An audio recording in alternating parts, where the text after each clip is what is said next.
Hello, I'm Locke Meredith. I'd like to invite you to join me on the next Legal Lines, where we're fortunate to have as our guest Dr. Loren Scott. Dr. Scott is a professor emeritus from LSU's Department of Economics. He's handled significant issues all over the nation, speaks nationally all the time. And he's going to talk to us what he sees as the problem for the economy of Louisiana and particularly the nation. When it's all said and done, he says taxes need to be reduced and regulations need to be reduced, and this economy will take off. So join us on the next Legal Lines with Dr. Loren Scott.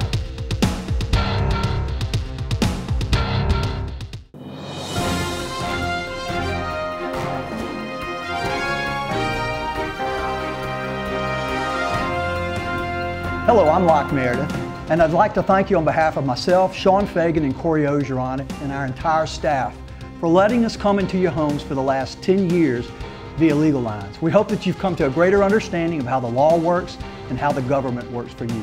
So from all of us, thank you.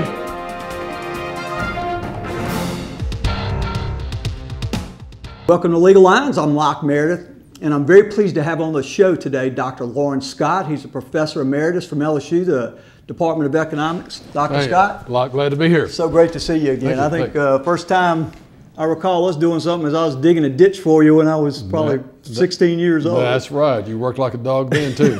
Still working like a dog. But I really appreciate you coming in because you have a great expertise. Actually, Senator Vitter also has an economic degree and is pretty educated in that, and some other folks. But the bottom line is, this is all you do. So let's give the folks a little bit of a background on you so they kind of care what it is you have to say. Give us your educational background. Okay, well, I got my PhD back in 1969, came to LSU for the very first time, and from the time I came here until now, one of the focuses I've had is on the Louisiana economy. So I've really watched the Louisiana economy. We've been putting out forecasts of the Louisiana economy for 30 years. Long time. Long time. And I of course, taught at LSU for 30 years, also in the MBA and executive MBA programs primarily. I think you were chairman also of the department? I was chairman. Yeah, I was chair of the department for 13 years, a good time period at LSU. We had a great growth spurt during that time period.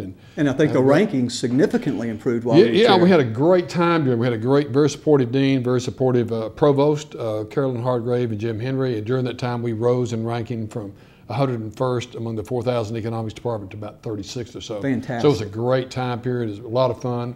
It's been tougher for them out there since then, but it was a really good time then. Because there's a fight for money now for higher education. Yeah, no question about that. I mean, the pie that the state government has, when it comes time to cut, there's really only two places you can cut, and that's higher education and health care. Because that's all the rest of it's protected. Yeah, that's the only. Everything else is protected by the Constitution. And so it's during tough times like we're having now, it's really bad for well, and so you taught for 30 years at LSU. You also, as you indicated, had been doing other private concerns, and now basically you consult, period. Is that correct? Yeah, pretty much, except for doing the Louisiana Economic Outlook. I still do that forecast now, but I have a firm that I started back in the 80s, a consulting firm, and about half of that work is doing consulting work for Exxon and Mid-Continent Oil and Gas and Chesapeake and all these different companies.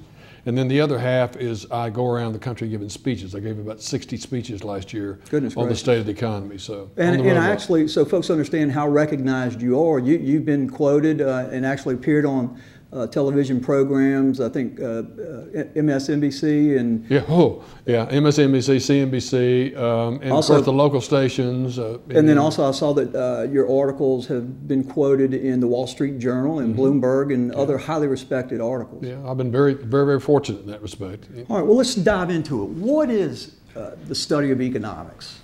Well, I mean, we just try to figure out, of course, most of mine is associated with trying to figure out where the economy is going and doing forecasts, as it turns out. When you say where the economy is going, you're talking about whether it's going to grow, create more jobs? Exactly, whether it's going to create more jobs or whether it's going to create more income. The whole gamut is at the national level. Is real gross domestic product going to grow? Is employment going to grow? Here in Louisiana, we mainly focus on employment. I spend I'm on the phone about 200 times a year talking to different firms, executives around the state, to economic development people, to governmental people, saying, what's going on in Houma? What's going on in the oil and gas extraction industry? what's going on with the Avondale shipyard and these sorts of things. So we really try not to just sit in our office and sit in front of a computer Right. and deal with the data. We actually touch the people out there and talk to them about what's It's real-time live data. Yeah, it's very from much. human very beings much. who are in the know, so to speak. Exactly right. So, Exactly. so what do you do with the economic analysis? Well, then we try to figure out, are we going the right direction? Are we going the wrong direction? And of course, when it comes to Louisiana, one of the things we're doing is we're trying to tell people how well their area of the state is doing and what they can expect over the next 2 years for their planning purposes. And then at the national level, when I'm out giving speeches, I'm trying to explain to people, why are we in this funk that we are in nationally? Can this be explained by somebody that's had a principles of economics class at LSU? And I think a lot of what we're in right now nationally, and one of the reasons we went into a very deep recession, but we're coming out of it like a kindergarten L. Kind of flat. Yeah, kind of flat. I mean, why are we doing so poorly? Whereas in the 1980s, when we had a very bad, equally bad, two recessions back to back, it was really bad for Louisiana. We went into it like one side of a V, we came out of it the other side. So of a took V. off quickly. We took off much more quickly. Well, why is that? And what is the outlook between now and say Election Day?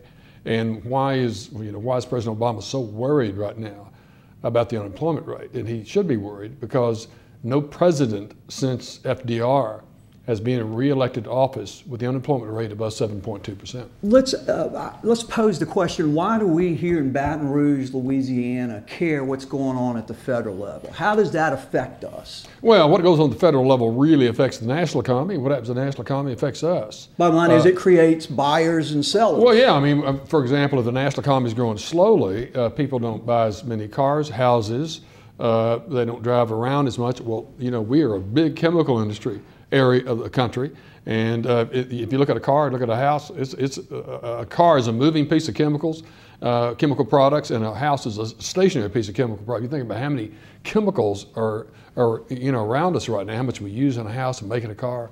So if the national economy is not doing very well, people aren't buying cars and houses, our chemical industry is not going to do well, our oil and gas industry is not going to do well. So there's no jobs. There's no jobs, yeah. So the bottom line is if the national economy is doing poorly, then we don't have buyers for our products, and as a result, individuals aren't making income and they're losing jobs and can't buy what they need. Exactly. Now, we're very lucky in Louisiana in that when we have a national recession like we went through, we don't get hit near as badly as some states. And the reason for that is we don't have a lot of durable goods manufacturers in our state.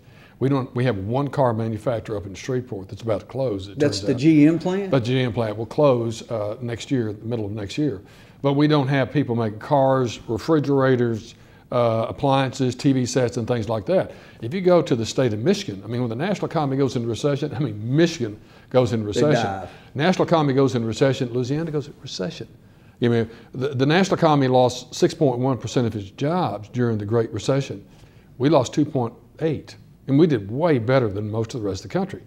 Now, the other side of the coin is when the national economy is really booming, Michigan booms, we boom, we do well, but we're kind of like that tortoise as opposed to the hare. We're kind of moving along there. We do well. What are the products that Louisiana sells? Because I was reading an article saying the growth of our exports has really significantly increased. Now, I was amazed at to whom we sell and everything that we do sell. We sell a lot of stuff. Yeah. Well, number one, you start with the chemical side. We are the number 3 producer of chemicals in the United States. We're behind Texas, pretty well, good ways behind Texas, close to Delaware. Although Delaware makes the final end products, we make the bulk stuff. And the chemical industry is doing extremely well right now for an odd reason.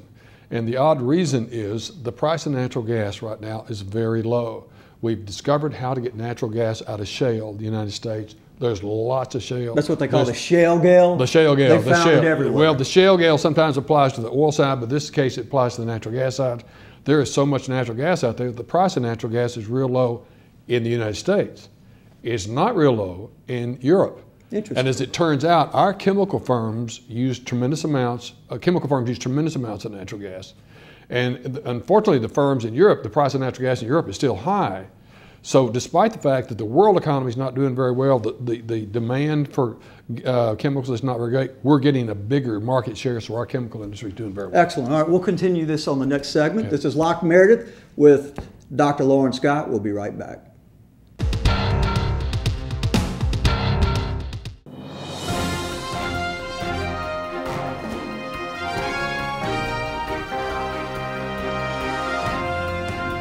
Hello, I'm Locke Meredith, and I'd like to thank you on behalf of myself, Sean Fagan, and Corey Ogeron, and our entire staff for letting us come into your homes for the last 10 years via Legal Lines. We hope that you've come to a greater understanding of how the law works and how the government works for you. So from all of us, thank you.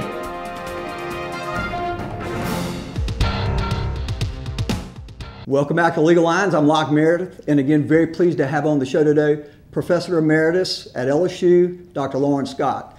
Dr. Scott, we were talking about what products we sell. You noted, of course, that we sell lots of oil and gas, and that the chemical plants are expanding and building tremendously because our gas is now cheap as compared to folks in Europe and elsewhere. Yeah, what else we sell? Well, of course, the other thing is we're the #1 producer of oil in the United States if you include the offshore, which is mainly serviced out of Louisiana, as it turns out, Port Fourchon. Now, I guess that was affected by the moratorium, but we'll deal with that later. Yeah, that was affected by the moratorium, but we're also the #3 producer of natural gas in the United States, so the rest of the country really depends upon us for that. We also have a fairly significant shipbuilding industry, of course. With Avondale, but I understand it's closing? Yeah, and Avondale is on its way to closing, which is a horrible thing for New Orleans because this is 4,500 jobs. And what Avondale is doing now, called Huntington Industries, as it turns out, but they are now moving all that activity over to Pascagoula, where they have another even huger shipyard. And so New Orleans has several serious problems, but the biggest one of all is replacing those 4,500 jobs. Wow. But we also have a very large shipbuilder down in the Houma area by the name of Edison Schwest. And what they do is they make supply boats that service the offshore oil and gas industry, not only in the Gulf of Mexico, but all over the world. Wow. And they just opened up another new shipyard. They're going to be hiring 1,000 people down there. And so that's another thing that does very, very well. Now, I understand we sell agricultural products? We do. We grow agricultural products, but most people will be very stunned to learn, sometimes do a parlor game, what percentage of Louisiana's personal income comes from farming. And I hear people say 25%, 30%. Well, it's a little bit less than 2%. Wow. Oh, yeah. As a matter of fact, if you rank all the states in terms of marketed value farm output, we're down in the 30s. So it's not significant. It is. You wouldn't want to blow off the industry because it employs about 45,000 people. But it is not the biggest industry in our state by any stretch. Nor is what's also was kind of interesting is during the oil spill, the industry that got the most media attention was the fisheries. Fisheries make up 0.1% of our gross state product. It's a tiny, tiny industry, as it turns out. So those parts are not really very big. We make tank cars for railroads up in the Alexandria area, but the kind of chemicals and oil and gas extraction are our backbone by far. Okay. We also repair airplanes over in Lake Charles. So we got knick-knack stuff, but the bottom line, the big ones are the oil and gas and the chemicals. Yeah, and the other big employer was we used to make the external fuel tank for the spacecraft, the Challenger spacecraft. I didn't know that. But once again, they quit flying. So we're not doing now that. We're not making that. And that's another hit that New Orleans took. I mean, New Orleans went from about 1,900 people at the Michoud facility down to about 250 now. So New Orleans has taken a couple of big blows in the last couple of years because of these plants closed. Let's shift gears and talk about the policies at the federal level and basically your comparison of what's taking place now as compared to the 80s, which based on my understanding is the most comparable analysis to be made. Yeah, I mean, a lot of people, we went through the Great Recession all at once, and it was a very bad blow. Meaning what we're going through right now. In terms of length and in terms of depth, it was a very bad. But if you go back to the early 1980s, and a lot of your listeners will remember the 80s in Louisiana, it was awful time period. Banks closing, everything was terrible. But there were two recessions almost back to back in 80 and 81. And if you look at the depth of those and the length of those, they were comparable, if you put them together, to this recession we just came out of. But when we went into that recession, like one side of a V, we came out of it like the other side of it. We popped out of that sucker into a very long, strong growth period. Gross domestic product was growing 8%, 9%, 6%, 7%. Very strong growth rates. And gross national product is basically what we produce. Yeah, it's the market, it's the final value of all goods and services we produce in society. But this time, we went into it like one side of a V, we come out of it like a lazy kindergarten L. I mean, we've come at it very poorly. Real gross domestic product growing, it started out growing about 3%, but now it's growing 2 less than 2% is very, very poorly. And So why is that happening? I think the primary reason for this is policy. If you look at what we did during coming out of the 80s recession, we were focusing on lowering tax rate. Reagan dropped the tax rate down from 50% down to around 28%. So President was Ronald Reagan. Ronald Reagan at the time, and he also was really focusing on deregulating the economy. Now what we're doing is focusing on, all the talk is on raising tax rates, and we are regulating the skunk out of our economy. There's been this major step increase in regulation in the healthcare area, in the finance area, anything having to do oil and gas, with EPA, the oil and gas area. The EPA is just really, I would argue, is very much out of control because the extreme greens are very much in power in Washington, D.C. right now. And so you see all kinds of strange things. The EPA is putting out rule after rule after rule. The Secretary of Interior is issuing permits to operate in the Gulf of Mexico so slowly now that 11 drill ships have left the Gulf of Mexico. And they're going to Brazil and Africa. They're going to else, Brazil. Right? They're going to offshore Africa. They're going to the Mediterranean. I mean, we're not getting them back. They can't afford to sit around. Some of those drill ships command $440,000 a day in rents. So they need to be. They're not going to park themselves in Port Fourchon and wait until we decide to issue a permit. They got stockholders they have to satisfy too. They've got to go and start earning that money. So when you analyze where we are today compared to what happened in the 80s, the difference in the policies are taxes and regulation. Well, it's not. There's a series of things, and again, I would argue that a principles of economics can explain. This is not. You don't need a PhD this, but first of all, you talk about all the discussion about higher taxes. I would find any macroeconomics textbook that says when you raise taxes, the economy starts doing better. You won't find a single textbook that says that. When you lower taxes, you get the economy going. When you look at the pro-union movement, I mean, whatever you think about unions, this is an administration very beholden to the union movement. And whatever you think about that group, where the supply and demand curves cross, that's where the market wage rate is. Unions bargain for wage rates above that, which causes fewer people to be employed. I mean, because of what the union power of the National Labor Relations Board, Boeing was not able to open an aircraft facility in South Carolina. That's unheard of. But also because those folks are very powerful up there, there's been a major step back in the free trade between us and other countries of the world. We have three free trade agreements that have been on the president's desk since he's been in office. There have been tariffs put on Chinese products. And you might think, well, that's a good idea. Let's put tariffs, 16% tariff on Chinese tires. Too, don't but the only problem is they always retaliate. Any sophomore can tell you this that's had a principles of economics class. You have the extreme pro-greens that are out there that we can't build a pipeline from Canada to make us even less dependent on the Arabs because the extreme pro-greens have prevented a pipeline from being built from Canada down to our refineries down here. I mean, I wrote a letter to the editor of the Lincoln Star-Journal in Nebraska. The Nebraska governor says, we don't want that messing up our aquifer. I wrote him a letter making 2 points. Number one, think of a building 30 stories tall. And the top story is where the pipeline is going to be. Your aquifer is in the basement. There is no way that pipeline is going to foul your aquifer up. But the extreme greens have got them crazy. In Louisiana, we have enough pipelines to circle the earth 5 times. We've never had a single solitary problem with our drinking water. Remarkable. All right, well, let's continue this on the next segment. This is Locke Meredith with Legal Lines, Dr. Loren Scott. We'll be right back. Clear. Fascinating.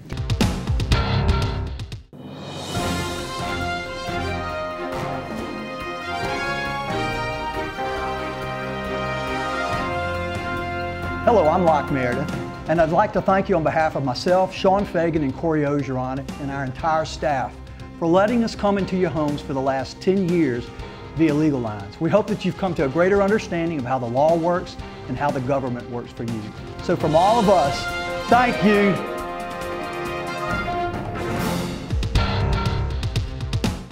Welcome back to Legal Lines. I'm Locke Meredith, and again, very pleased to have on the show Dr. Loren Scott. He's Professor Emeritus at LSU from the Department of Economics. We were talking about basically the comparison of the 80s and how the Reagan administration dealt with the deep, deep recession there, and then how the current administration is dealing with it. Reagan's administration basically reduced taxes, reduced regulation, and we have the opposite going on currently. Yeah. What is the effect of raising taxes?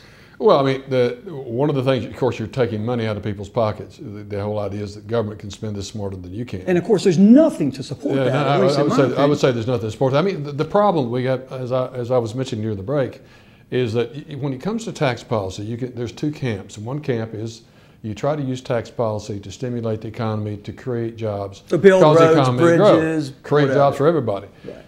The other idea is that you should use tax policies to redistribute income. You look at the distribution of income in the United States, which is there's a very wide gap. It's a very unequal distribution of income. We can talk about that if you want to also, whether that's good or bad. But you look at that and you say, that's not fair. I want to use tax policy to redistribute income.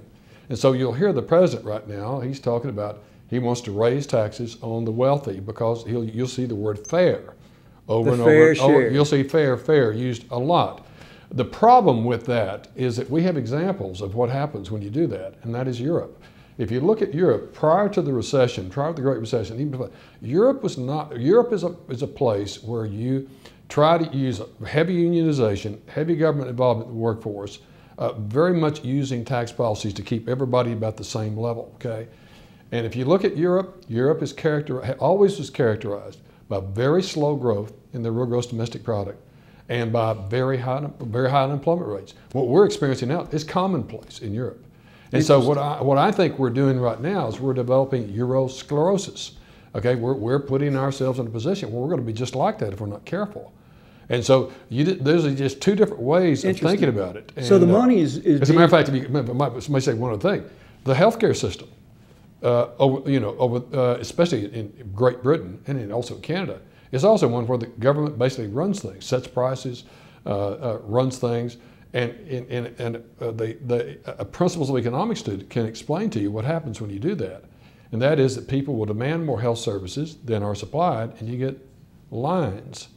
And so today in Canada, you have a cataract problem. We were talking about eyes before. It's going to take you 26 weeks.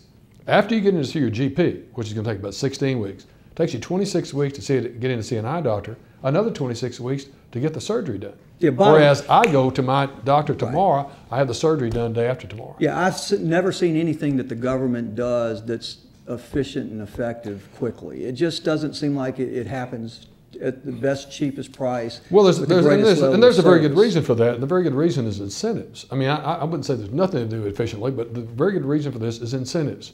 You know, when you're running this law office, you're watching every penny because it's your money. That's right. Okay?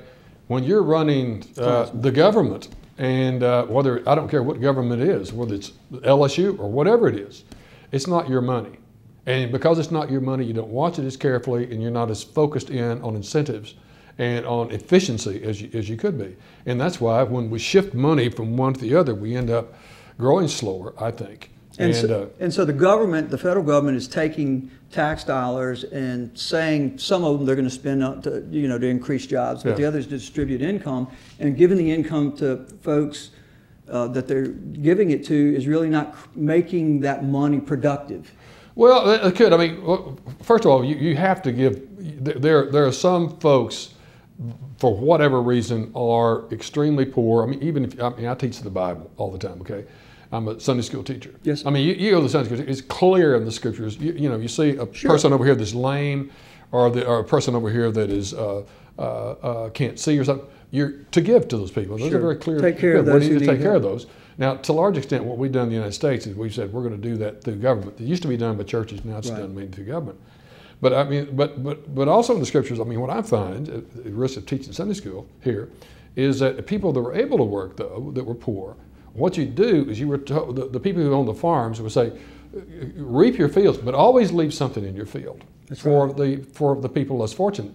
But they have to go get it, okay? They have to go get it. And so there was always, one of the real problems we struggle with in any society is how do you help people less fortunate without destroying their incentives to work and without creating idleness, because idleness is a very destructive thing. Kind of giving them fish. Versus teaching them how to fish. So there's clearly a role for that. But I mean, what we do now with government is we fund solar panel plants, we fund wind farms. We pick out people. We pick out things that we losers. like. We pick out things that we particularly like. It's not our money. We pick out things that we particularly like. We subsidize it, you know. And so that's one of the problems with government, is it has a tendency to get out of hand there. Let's shift gears. Yeah. Let's talk about Louisiana, and particularly Baton Rouge area. You analyze and have done so with other folks for 30 years, the economy here. What are the great things going on in Louisiana economically? Well, of course, the key thing going on right now is, especially in Louisiana, Baton Rouge, is the chemical industry. Chemical industry is doing great right now. You're going to see a number of expansion announcements because they're picking up more of the world market because of that natural gas thing we talked about before. That's going to create a lot of jobs in construction, and then it's going to create, the chemical industry is the second highest paying job in the Louisiana right now in the manufacturing. It's a very high paying job, very high tech, very good jobs, very large multiplier effects. So that's going very, very well. Right above where we're sitting right now is a new, we talked about the shale gale. Now there's an oil shale gale. They've taken this technique for getting natural gas out of shale fracking, and they're using it for oil shale now.